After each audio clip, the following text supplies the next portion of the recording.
Seorang pria tewas ditikam usai cekcok di pesta miras. Kurang dari 24 jam pelaku yang kabur ke Kabupaten Jeneponto akhirnya ditangkap aparat gabungan.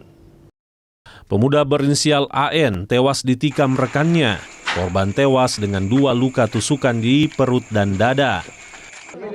Peristiwa ini berawal saat pelaku dan korban terlibat cekcok saat pesta miras di Jalan Inspeksi Kanal, Kecamatan Manggala, Makassar.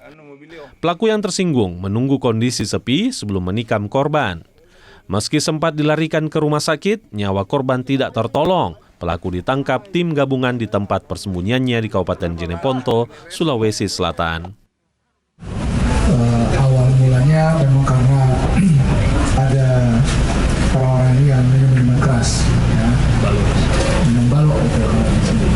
Setelah itu terjadilah perselisihan paham, ya, karena memang di situ ada si pelaku sempat dia menyenggol minuman, ya, terus kurang cocok sedikit, cekcok. Setelah itu ditunggu sampai suasananya sepi, karena tadinya kan yang ada banyak.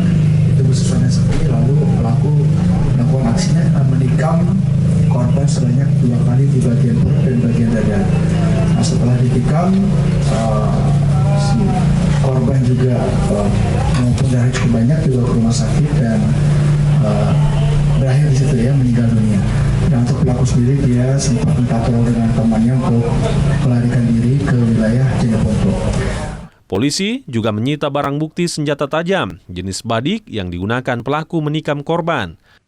Saat penyisiran, kembali ditemukan senjata tajam dan busur panah. Pelaku disangkakan pasal tentang penganiayaan dan mengakibatkan kematian dengan ancaman hukuman 15 tahun penjara. Arun Tana, Kompas TV Makassar. 1, 2, 3. 1, 2, 3.